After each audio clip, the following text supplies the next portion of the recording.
Paul Hatch here with Allies. Allies is a membership-based organization located here in southern Utah in St. George, and we get business owners together and build real relationships, mutual trust, respect, understanding. That's what we're about. And I'm here with Allies member and sponsor, our actual sponsor this month, Mr. William Plumb with Plumb Dental. And we want to get to know him a little better. The purpose of these interviews is to get to know some of our businesses and our leaders in our community and kind of find out what we're doing and get to know each other a little better. And before we get into kind of your business, I want to just ask you and kind of help the audience know, who is William Plumb? Tell us a little bit about your family, maybe your hobbies, interests. Who are you when you're not being the dentist? Well, I go by Will. Yeah. But Dr. Plumb here in the office, and let's see here. I grew up in Southern California, the San Diego area, and with everything that entails. I love surfing, love the ocean. I've been. I should show you my scuba certification card, because it's me as a well, I was a prepubescent 16-year-old, and it's pretty hilarious. But yeah, that's great. Anyway, yeah. So we grew up in Southern California. I went to undergrad at BYU. Served a mission for the Church of Jesus Christ of Latter-day Saints in Spain, and then returned to BYU. Met a girl from Buffalo, New York.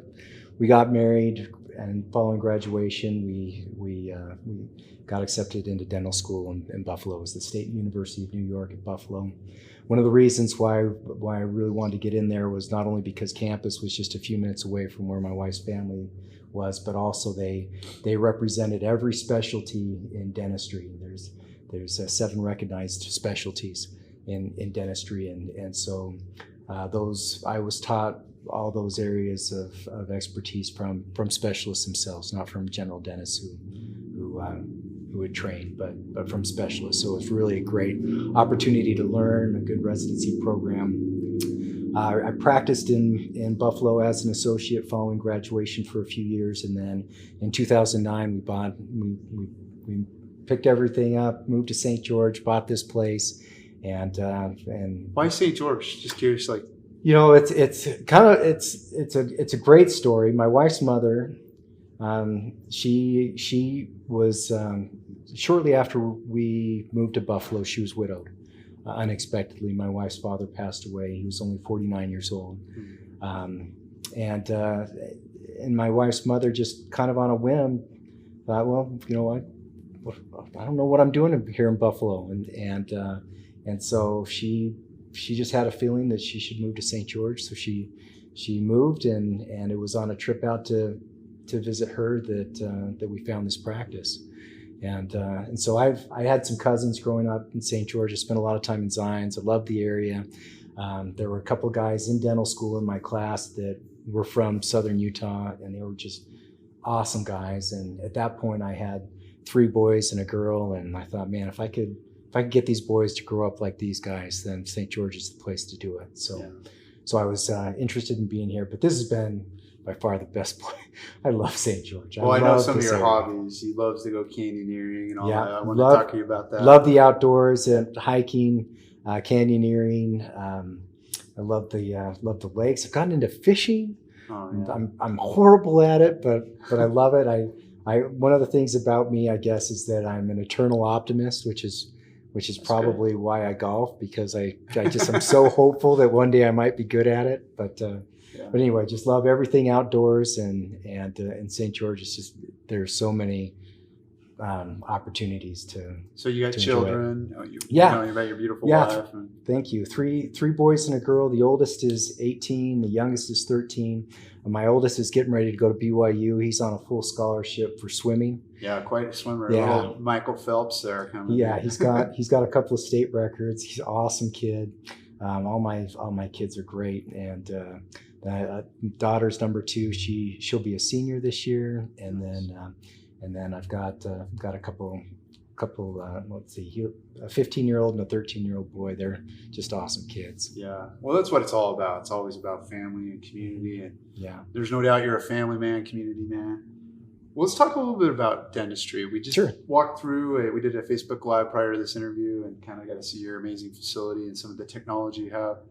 Tell us a little bit, I think the common person thinks, oh yeah, dentistry is about cleaning your teeth and checking for cavities, but there's a lot more to it than that. It's, Yeah, very, yeah, yeah. tell us a little Well, bit more. Yeah. you can't compartmentalize the human body. You can't separate systems. It's all related.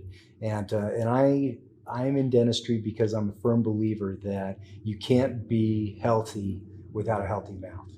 You can't enjoy good overall health unless you have a healthy mouth. I believe that. I believe that firmly. I also know that there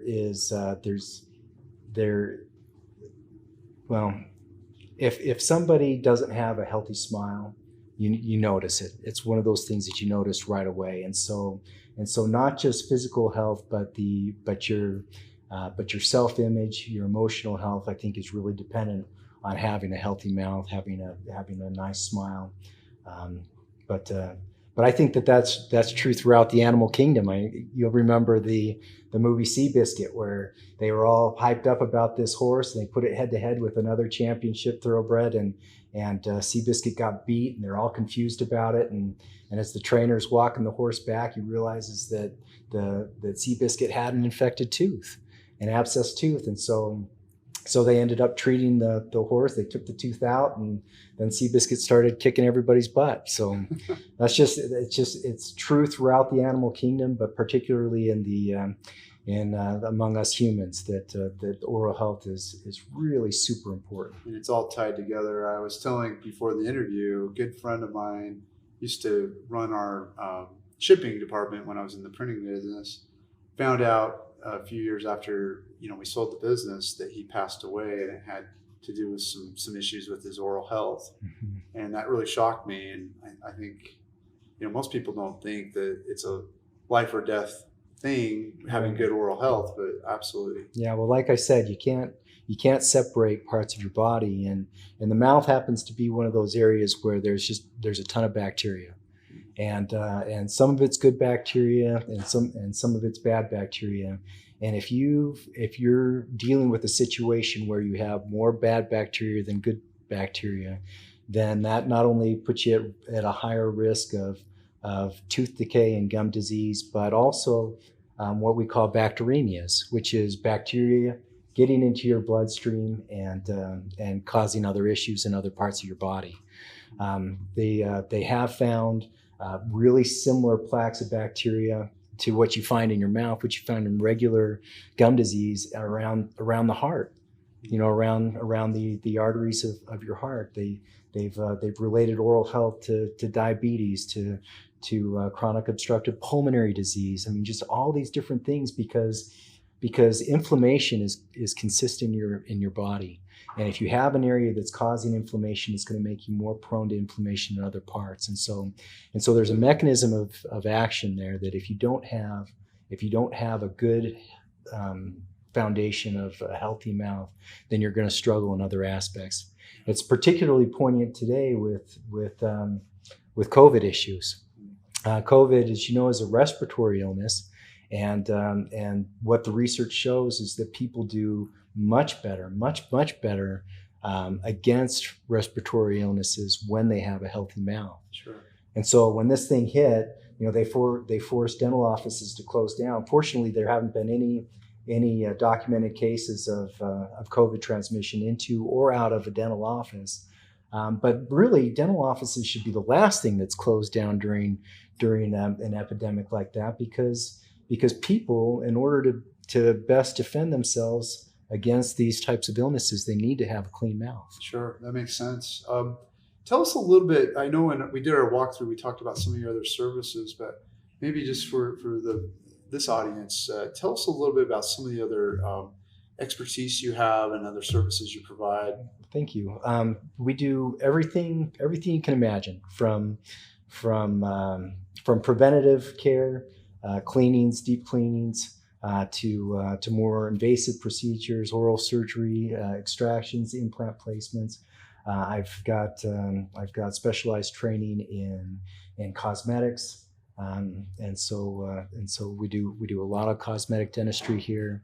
I also one of my passions is endodontics, which are root canals. I love that, and I love making it a comfortable experience for patients. Everybody has heard a horror story associated with a root canal, but that doesn't happen in this office. And so we take good care of our patients. We want everybody to be comfortable. I'm a firm believer that with technology and with appropriate expertise, you can make every dental procedure comfortable. Sure, I would imagine. And maybe just briefly about some of the stuff you're doing with helping people with headaches and all that. Right. That they might be aware of. Yeah. Botox is come on the scene. We've been using that in the office for over a year now, and the results have been life-changing for our patients. Patients that suffer with TMJ disorders or headaches, migraines, things like that. It's been such a great tool, and one more service that I'm thrilled to provide. Yeah, well, if you're having headaches and haven't been able to find a solution, come talk to Dr. Plumb and see if there might be an option there for you. Also, as we end, you've been a member of Allies for many years and a good friend of mine. Why have you been involved in Allies, and what have you enjoyed about Allies? Well, one thing that I really enjoy about Allies is the association.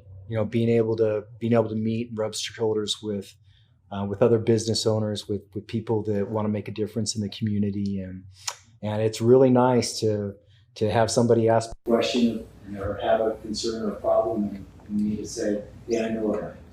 And so that's been really beneficial to me. Well, thank you, and we're glad to have the opportunity to visit with you today, get to know you a little better and what you're doing, and we'll see you on the next episode. Thank you. Thank you.